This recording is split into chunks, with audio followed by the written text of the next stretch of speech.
Qu'est-ce qui se passe?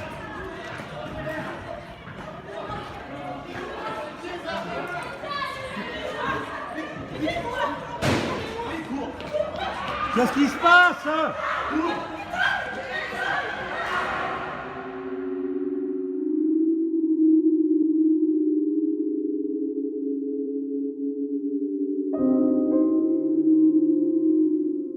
Il y a quelques années, j'ai fait un voyage à Jérusalem en souvenir de mes parents et de mes grands-parents. Je me rappelle que la vieille ville baignait dans une belle lumière sauvage. Du belvédère, je pouvais voir le mur des lamentations et l'esplanade des mosquées, ce carrefour des religions comme le racontent les guides. Sans trop y croire, j'ai sacrifié à la coutume, mais je ne savais pas quoi écrire. Alors un peu par provocation, j'y ai inscrit mon numéro de téléphone. Si Dieu existe, il m'appellera, me suis-je dit. Puis j'ai déposé un petit papier dans les crevasses du mur. Bien évidemment, je n'ai jamais reçu le coup de fil de qui que ce soit. Le 13 novembre 2015, j'ai été à la fois observateur, sauveteur, victime, puis miraculé. Et je me plais à croire que ce soir-là, il a peut-être pensé à moi.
Nous finissons notre après-midi d'audition en entendant maintenant Monsieur Daniel Pseny. Bonsoir Monsieur, vous êtes journaliste au Monde. Vous avez été victime vous-même lors des attentats du 13 novembre 2015 au Bataclan. Et c'est vous qui avez d'ailleurs filmé la fuite des spectateurs du Bataclan. Moi, j'ai été photographe longtemps. J'ai ma carte de presse depuis 1977, donc maintenant je suis journaliste honoraire, comme on dit. J'ai traversé les meilleures périodes, sans regret ni remords, c'était super, on a fait les meilleurs journaux, il y a eu Le Matin, Libération, Le Monde, bien évidemment. Je pense que c'était bien, moi, de tourner la page.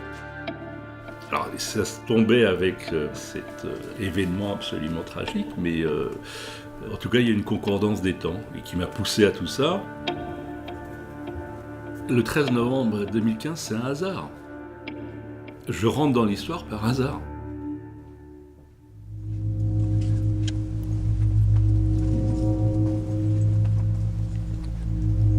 Ce 13 novembre, je devais aller à la maison de la radio écouter un concert de musique de film, parce que j'aime beaucoup ça. Et puis, pour X raisons, j'ai renoncé, et donc je suis rentré travailler, et puis ici me reposer, c'est un vendredi 13. Sarah, ma femme, n'était pas là, elle était retournée à Budapest, j'étais tout seul à Paris. Il y avait ce film avec Jean-Luc Anglade que je voulais voir. La cible est verrouillée. C'était une histoire de flic repenti. Vous m'entendez? Personne ne bouge. Et donc je le regardais d'un œil en fait. Négatif, personne ne tire. Et puis bon, à 10h moins 20, j'ai entendu comme des coups de feu, enfin des coups de pétard. En entendant ces bruits, je pensais que c'était dans le film. À un bout d'un moment, j'ai entendu que les tirs étaient beaucoup plus forts que dans un film. Et que ça tirait beaucoup. En plus, c'était en rafale. Et là, j'ai compris que ça se passait plutôt dans la rue qu'à l'écran. Je suis allé ouvrir la fenêtre pour vérifier. C'est là que j'ai vu que j'entendais des coups de feu, et puis des gens qui fuyaient, qui criaient. Et là, je me suis dit, bon, il se passe quelque chose de très grave. Et par réflexe journalistique, je fais des photos.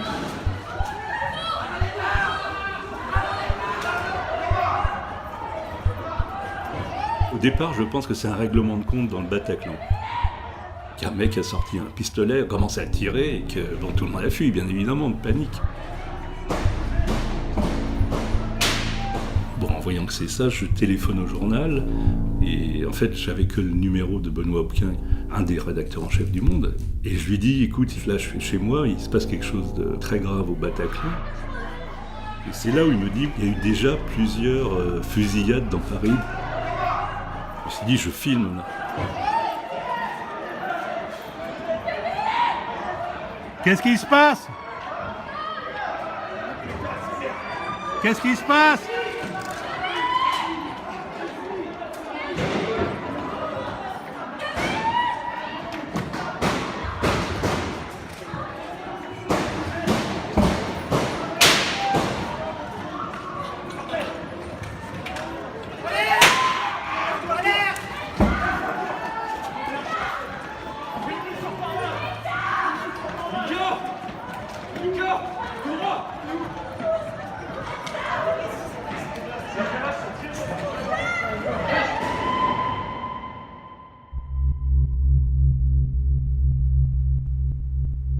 Ce que je vois, c'est terrible.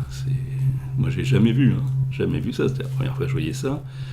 C'est extrême. Quand tu comprends que c'est très grave, t'as cette illusion de la protection. T'es derrière l'écran et tu te sens protégé. À un moment donné, je suis à la fenêtre et il se passe plus rien. Je vois des gens étendus devant la porte du Bataclan, des téléphones qui scintillent, sûrement des blessés qui essayent d'appeler ou des morts parce qu'ils ont sorti leur téléphone par réflexe. Mais il n'y a plus de tirs, il n'y a plus de cris.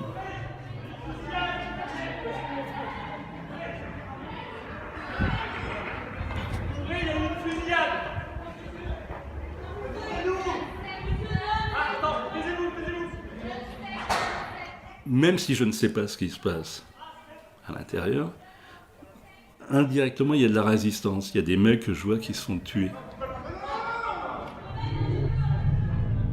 Donc je ferme cette fenêtre et je décide de descendre. Je prends le chargeur du téléphone, je mets mes chaussures que je lasse pas, je suis en chemise.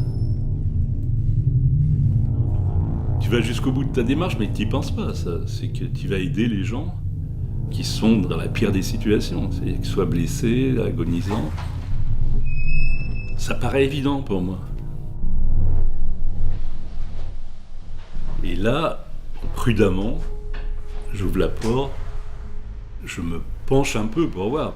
J'y vais prudemment, je ne sors pas au milieu de la rue. Et là, c'est pareil, il n'y a plus de tir, rien, un silence terrible. La plupart des corps sont devant la porte du Bataclan et il y a juste quelqu'un en t-shirt rouge qui est à 10 mètres, en gros une dizaine de mètres, sur le trottoir. J'y suis allé très prudemment et donc je me suis penché sur lui et j'ai vu qu'il était vivant. Et donc avec un autre gars qui était au milieu de la rue, je ne sais pas ce qu'il faisait là, enfin, c'était surréaliste là, parce que là pour le coup, le type était au milieu de la rue quand même. Et donc on l'a tiré pour le mettre dans le hall, pour pas qu'il soit exposé au cas où ça retire. Et le type en noir disparaît. Et donc je tire Mathieu un peu plus sur, je sais pas, 1 mètre, pour pouvoir fermer cette porte.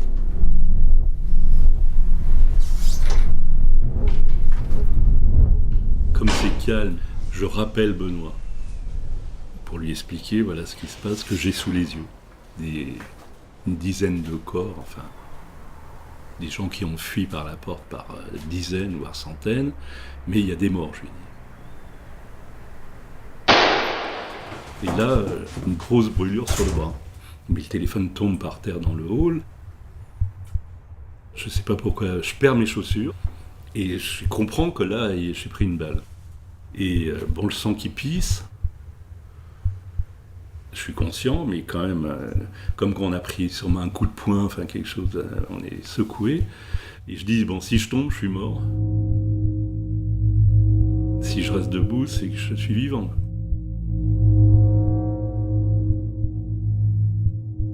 C'est Benoît après qui m'a dit, il avait attendu, je crois, 7 minutes avant que je reprenne le téléphone pour lui dire que j'étais en vie. Mais sur le moment, c'est de sauver sa peau, c'est de se dire, bon là je suis vraiment blessé, pris une balle, il faut vraiment que j'aille à l'hôpital. Et comment ? Comme ça pissait tellement de sang, j'ai enlevé ma chemise et je me suis fait un garrot. Tu fais comme tu peux avec les dents, avec l'autre main, enfin bon, tu te débrouilles, ça c'est clair. Et là, bon, je me suis dit, je vais appeler mon voisin Bruno et Estelle qui habitent au 4e, pour qu'ils viennent m'aider.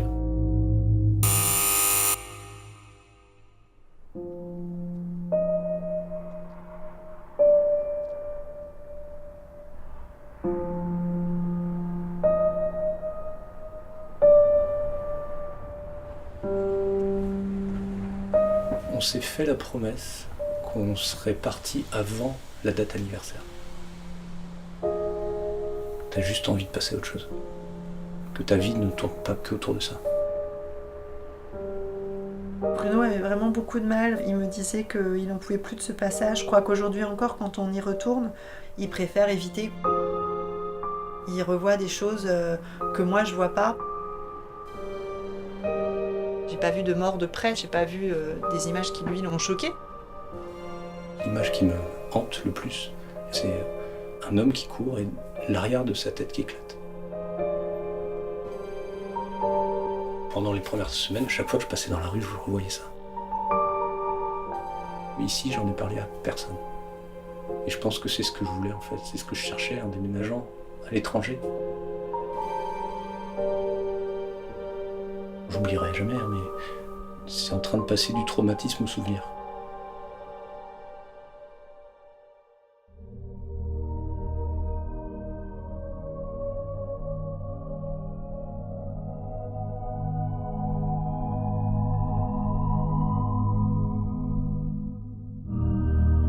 Ce vendredi 13, j'avais posé ma journée pour passer un peu de temps avec Clément. Il y avait une sortie, on était au musée Picasso le matin même. Elsa, notre fille aînée, était en classe cuisine avec l'école, donc elle devait rentrer le samedi. Choisi de jouer derrière. Neuer. On regardait le match à la télé. Il y avait le match au Stade de France, tout le monde s'en souvient.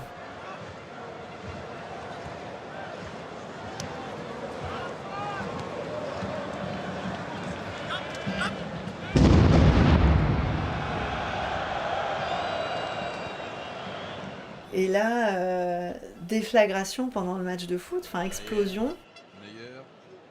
On a entendu le boom et puis même on a entendu les commentateurs qui s'interrompent et qui se demandent aussi ce qui se passe eux-mêmes probablement. Ouais, moi j'ai pensé à un projecteur qui claque. Antonio Rüdiger. Ça continue à jouer, la France marque. Devant Hummels. Et à un moment, dans la rue, on a entendu un bruit qui ressemblait à un bruit de marteau-piqueur.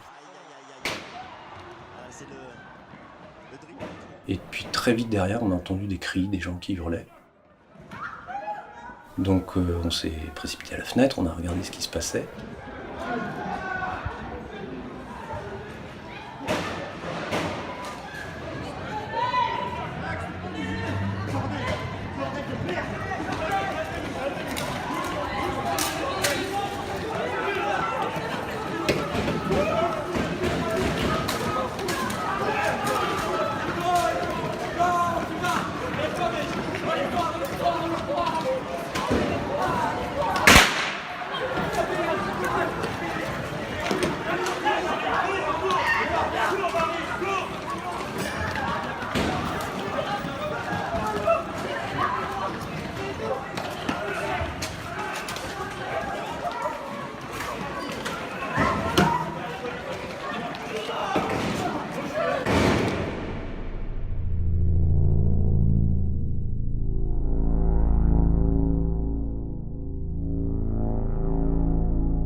suite, je repense aux frères Kouachi, Charlie Hebdo, et je me dis que c'est ça.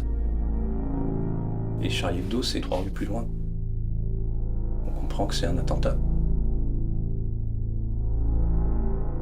Pour moi, c'est comme une scène de film, le débarquement, les gens qui courent sous la mitraille. J'ai mon gamin qui dort dans sa chambre. Clément, il a 5 ans à ce moment-là.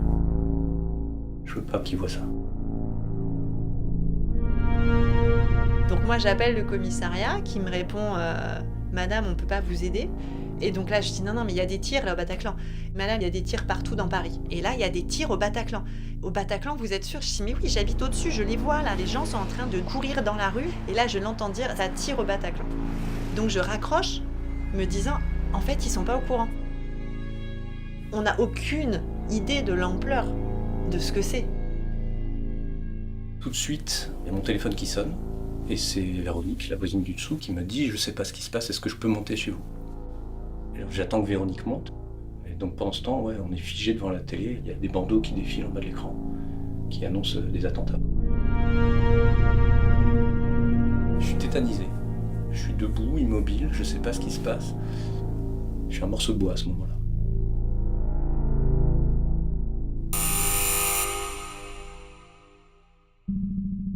Je sursaute. Et c'est Estelle qui décroche. Ouvrez-moi, je suis blessée. J'ai demandé c'est qui. Il dit mais c'est Daniel, je suis blessée, venez m'ouvrir. Et je raccroche et je dis putain, il y a Daniel qui est en bas, qui est blessé. Faut que je descende. Je réfléchis pas, c'est très instinctif. Et là je prends peur. Parce que pour le coup c'est un contact direct avec l'extérieur, c'est quand même une situation assez angoissante. Et j'étais mort de trouille. Je serais pas allé me mettre en danger si on m'avait pas appelé.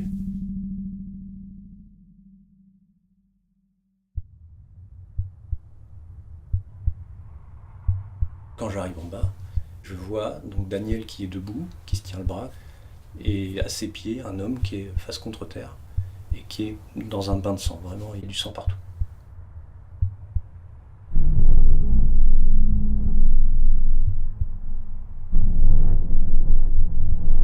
Et je dis à Daniel, entre, prends l'ascenseur, monte au 4e, il y a Estelle et Véronique. Et là je me retourne et je vois que Véronique, elle est en bas aussi. Je sais pas pourquoi elle m'a suivi. Je m'attendais pas à ça.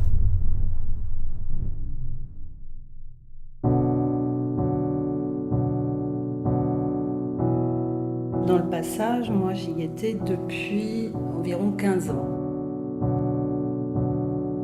J'ai pas bien connu mes voisins non plus tout de suite. On s'est vraiment connus sur la soirée en fait, dans des drôles de circonstances. Moi j'avais du mal à parler du Bataclan en fait. Je parlais d'autre chose, mais pas du Bataclan. Quelque part j'ai été touchée, pas physiquement, mais il y a un impact dans la vie, quoi. Paris était devenu compliqué à vivre pour moi. Pendant 2 ans, même s'il y a eu un suivi psychologique, il fallait que je rentre avant la nuit. Ça m'angoissait d'être à l'extérieur la nuit. Et ça, le fait d'être reconnue victime, a eu son importance pour la reconstruction.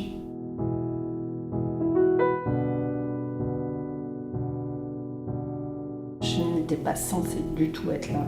Quelques heures avant, j'étais à l'étranger et je ne devais pas rentrer.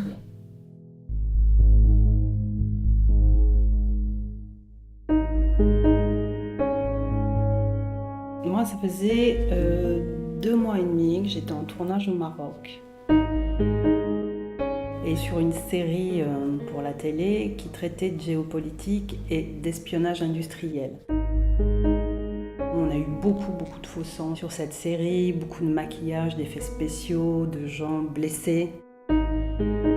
Et c'est un tournage qui, quelque part, m'a préparé à l'histoire du Bataclan. Nous, on devait finir de tourner quelque chose comme le 17 novembre, donc je devais être encore au Maroc à ce moment-là. Et le hasard a voulu que je rentre le 13, 1 heure avant l'événement au Bataclan.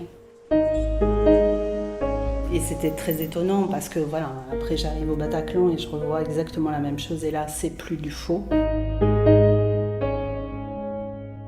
y a eu quelque chose comme ça d'un peu particulier où ce que je voyais, je pouvais quelque part, mon cerveau l'accepter. Accepter ce que j'étais en train de voir puisque je l'avais déjà vu auparavant.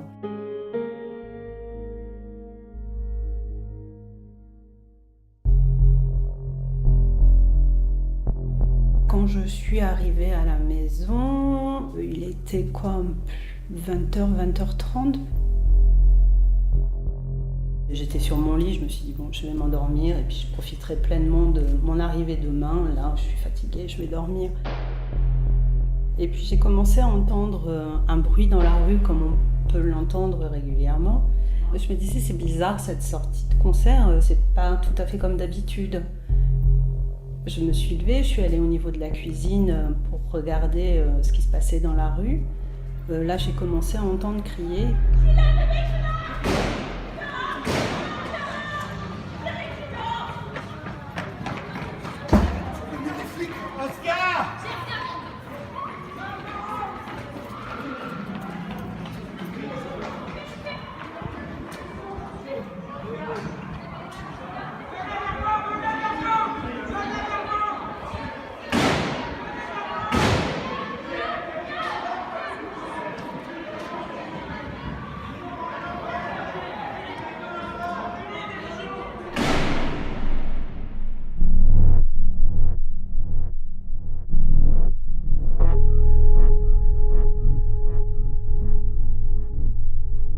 Passe à ce moment-là, c'est qu'on comprend ce qui se passe et on comprend rien en même temps.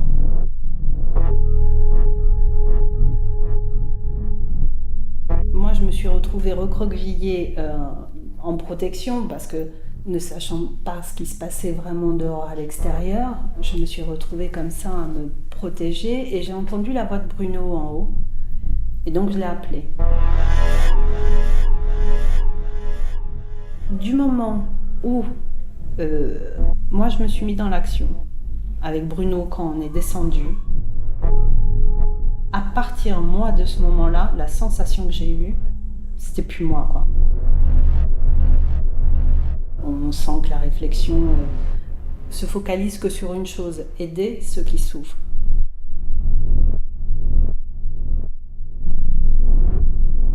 Quand je suis arrivée en bas, il y avait du sang partout. Moi, je me souviens avoir me dire, c'est pas possible de voir, cet homme ne peut pas perdre tout ce sang. Un homme n'a pas autant de sang, c'est pas possible pour moi. Donc ils sont montés tous les deux et je me suis retrouvée toute seule en bas avec ce monsieur là qui avait la face contre le carrelage, il y avait du sang partout. Il avait une jambe complètement abîmée avec une grosse mare de sang. Et je lui ai mis la main sur l'épaule et j'ai un peu pressé quand même pour voir s'il réagissait parce qu'à ce moment-là, il n'avait pas du tout réagi. Et puis il a un peu bougé, il a un peu grogné. Et puis je lui ai dit un truc très particulier, ça je m'en souviens, j'ai dit t'as l'air vachement sympa toi, tu vas passer la soirée avec nous. Quand je redescends, à ce moment-là, je croise Véronique qui, elle, remonte. Je dis, monte au 4e, il y a Daniel. Et donc, quand j'arrive en bas, c'est grand allumé parce qu'il y a la lumière automatique. Et je me dis, si les tireurs sont dans la rue, ils vont voir la lumière et ils vont venir. Et donc, je dis à Mathieu, faut pas rester là, faut qu'on se cache. Je pense que lui, à ce moment-là, se sait à l'abri. Et donc il me remercie. Il parle en français avec un fort accent américain. Et tout de suite il me dit merci alors que j'ai encore rien fait pour lui. T'es un ange, je t'aime. À ce moment-là, je pense que lui était très soulagé. Et donc, il m'a fait une déclaration d'amour. Pour moi, là, le plus dur est fait. Là, on va pouvoir se barricader, se retrancher, fermer la porte à clé. Mais à ce moment-là, moi, ma hantise, c'est qu'ils entrent dans l'immeuble.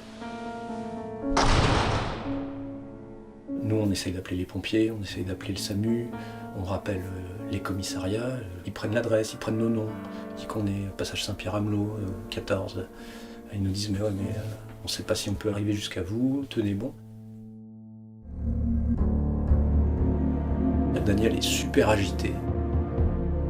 Il prend son téléphone, il appelle, il regarde, il cherche un chargeur parce qu'il se dit qu'il n'aura pas assez de batterie. Le problème, c'est que j'ai cette vidéo et je n'arrive pas à l'envoyer. Pour moi, quand je l'ai vu là, c'était un journaliste de guerre. Il avait de l'image, il faut la faire passer aux collègues. J'ai souvenir de ça, je me disais, mais cet homme ne se rend pas compte de la blessure qu'il a. Il était aussi, je pense, en état de choc et avec une dose d'adrénaline, il ne tenait pas en place, quoi. Il est dans tous les sens, il parle très très fort. Je me souviens de lui avoir dit à un moment, tu baisses le son ou je t'assomme. Tu vas pas réveiller mon fils là, il faut pas qu'il voit ça. Et à l'inverse, t'as Mathieu qui est allongé, immobile, tout pâle.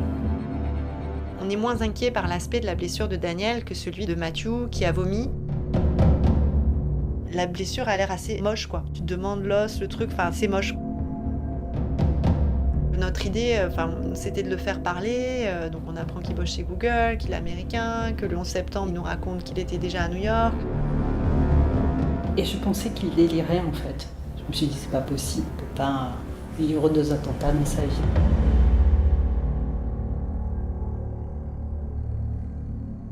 Et à un moment donné, là, vers 11h, j'ai commencé à sentir que tu faiblis, quoi. Enfin, je faiblissais physiquement, toi, t'as plus la même... t'es plus lent, quoi, disons. Et là, je me suis dit, purée, là, ça sent mauvais. Je me souviens, il m'a dit, Estelle, mais je peux pas crever, il faut que je te dise un truc.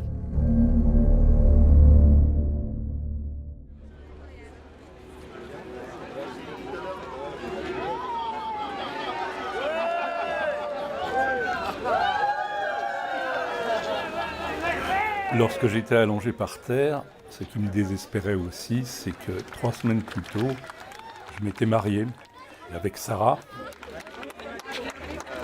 Il était réunis tous les amis, tous les copains, la famille. Il y avait mon fils Élie qui était venu, c'était très émouvant.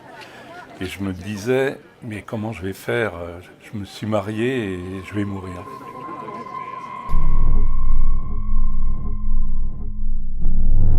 Ma grande préoccupation, c'était se demander combien de litres de sang on a dans le corps. Parce que vu le sang qui pissait comme ça, je me suis dit, mais attends...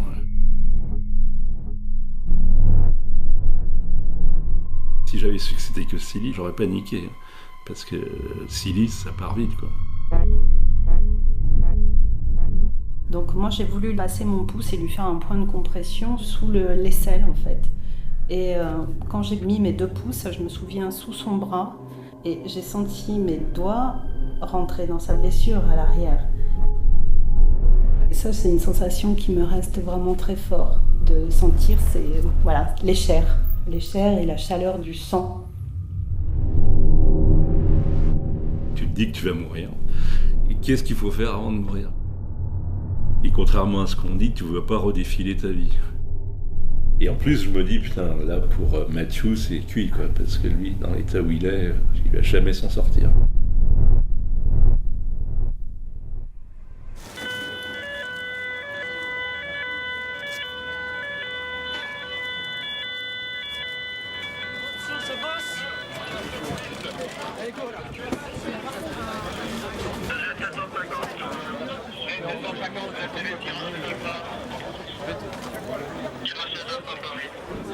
Élie, ce soir-là, mon fils, était à côté du cercle d'hiver devant le match de foot, la France-Allemagne. Lui, il a toujours vécu ici, il était avec ses potes, mais il aurait pu être très bien au Café du Bataclan pour voir le match. J'ai tout de suite appelé Élie. Je lui ai dit, tu sors pas, tu restes dans le café. Il me dit, qu'est-ce qui se passe? Je lui ai dit, il y a un truc au Bataclan très compliqué, là, mais tu ne bouges pas du café du cirque, tu restes là. Et donc, bon, il m'a rappelé plein de fois. Alors je lui dis, ouais, je suis blessé, là, bon, j'attends les secours, enfin, je lui raconte ça. Et il me dit,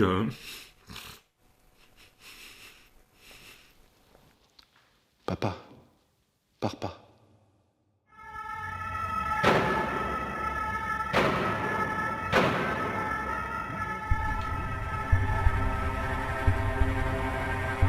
direction tout de suite le Bataclan où des coups de feu sont entendus autour de la salle de concert. Antoine Gignot, vous êtes sur place.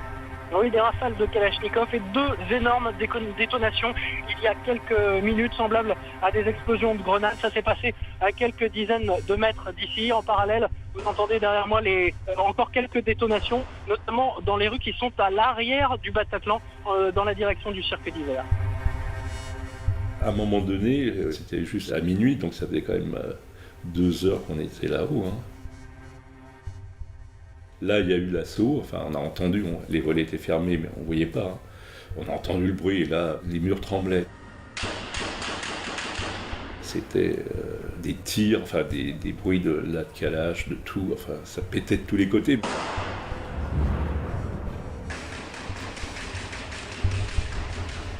Et Véronique et Estelle, elles étaient recroquevillées contre un mur de terreur. Enfin, c'était vraiment le terrorisme.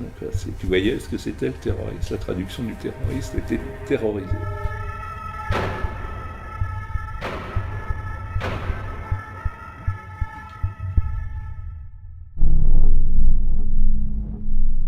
Pour moi, si j'ai survécu à l'entrée de l'immeuble, je vais pas mourir là.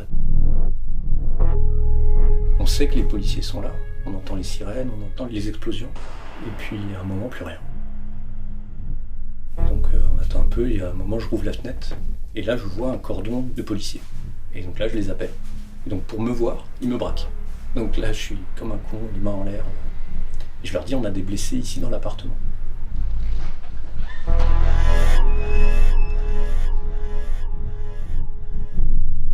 Ils sont rentrés dans le hall. J'ai hurlé dans la cage d'escalier que je descendais à pied pour laisser l'ascenseur pour Mathieu, pour l'évacuer. Avec mon garrot, enfin, j'étais torse nu, en sang. Et arrivé sur mon palier au 2e.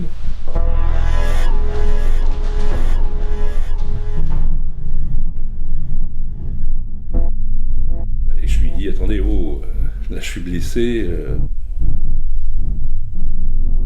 Il pensait que j'étais soit un sniper ou un terroriste qui fuyait, qui était sur un toit, enfin... Et là, ouais, c'est l'absurdité totale. C'était une grande panique quand même, personne ne savait ce qui se passait. Et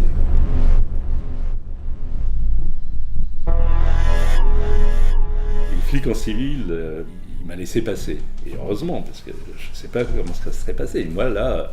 Si je me fais flinguer parce qu'il y a une confusion, enfin c'est la grosse bavure, tu te dis là tout va mal quoi. Mais bon, ça s'est pas fait, il y a eu le miracle.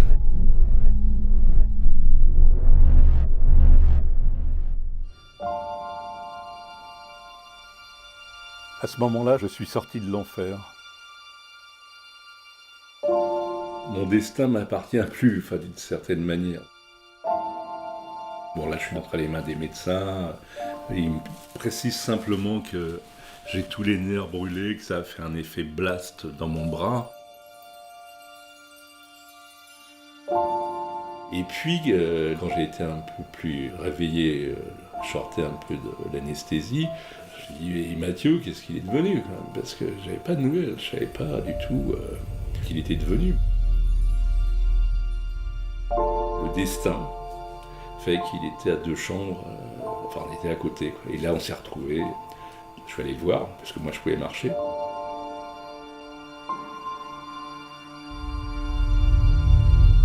Donc lui il avait été opéré, je crois aussi.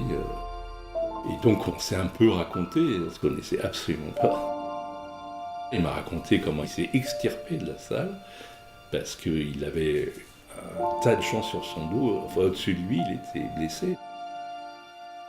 Il essayait de sortir et dans son idée c'était, bon, il ne pouvait pas marcher, mais surtout qu'il y avait beaucoup de monde sur lui.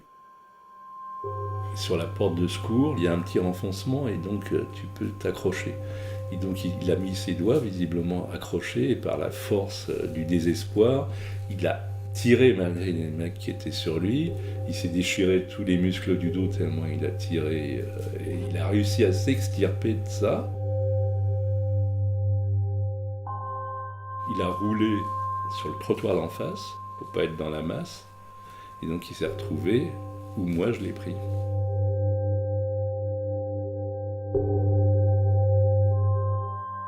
La boucle est bouclée. En fait, elle n'est pas bouclée parce que démarre autre chose qui m'échappe là totalement, c'est le côté média.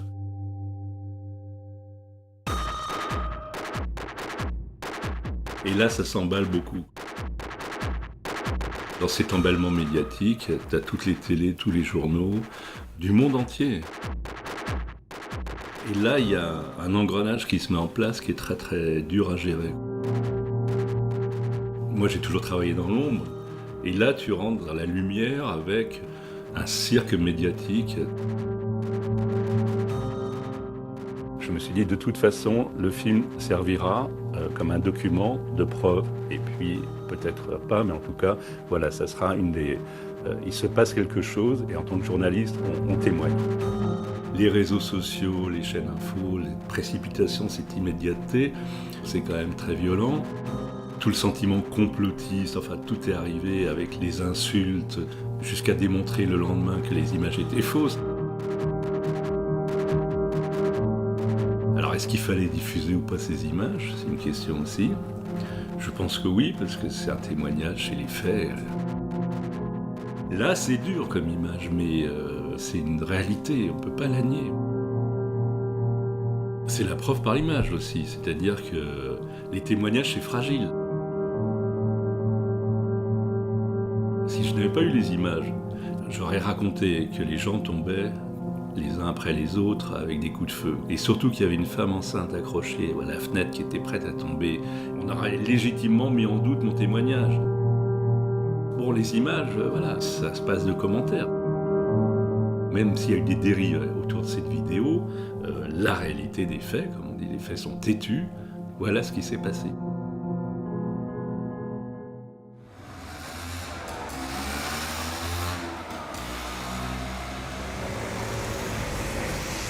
Moi, je n'étais pas dans la victimisation. C'est-à-dire, je ne me considérais pas comme une victime. Je m'en étais sorti miraculeusement et bien, plutôt bien, donc tant mieux. Et donc, je continuais ma vie.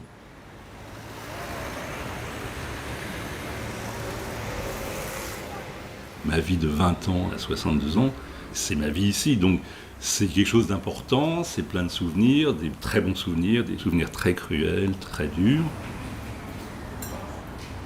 Pour moi, c'était aussi une forme de résistance. C'est-à-dire, tout le monde m'a demandé, mais tu déménages pas? Enfin, je dis non, ça veut dire que si je déménageais, c'est eux qui gagnent. C'est-à-dire, pourquoi je fuirais, moi, un lieu qui est le mien, que j'ai investi, que j'ai construit, ça veut dire qu'ils gagneraient. Donc, même si j'avais quand même cette angoisse qu'on vient de me tuer chez moi.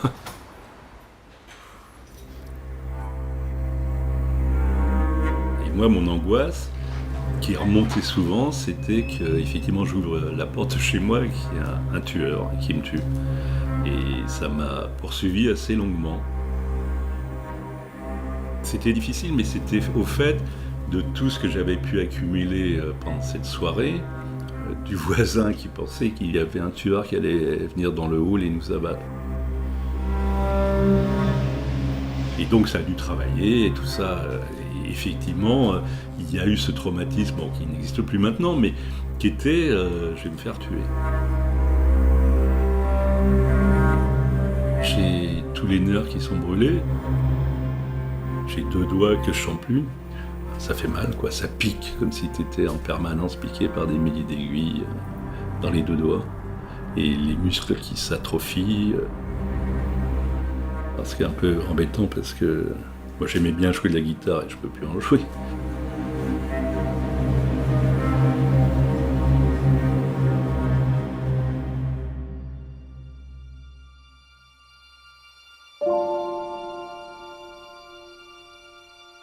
Ma vie, elle a changé le 13 novembre parce qu'il s'est passé un événement fondamental.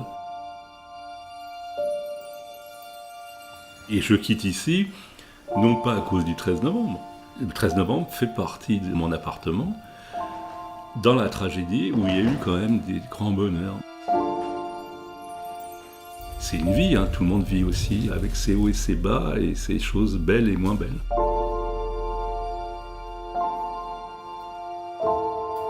J'ai eu ma vie jusqu'à 20 ans d'adolescent, enfant adolescent, après ma vie d'adulte. Et puis là, une troisième vie à 60 ans.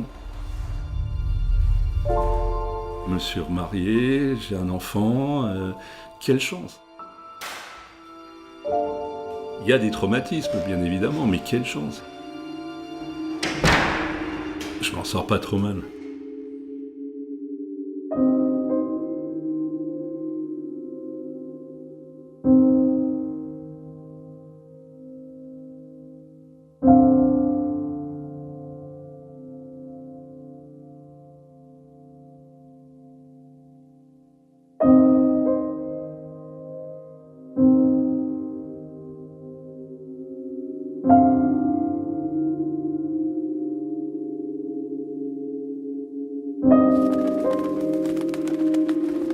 Il m'arrive de repenser à ce voyage que j'avais fait à Jérusalem.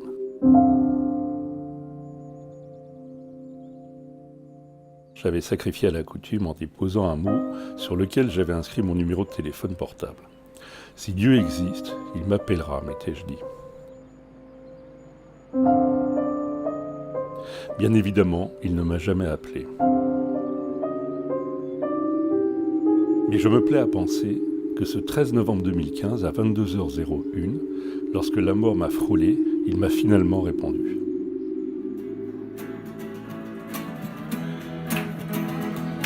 Please allow me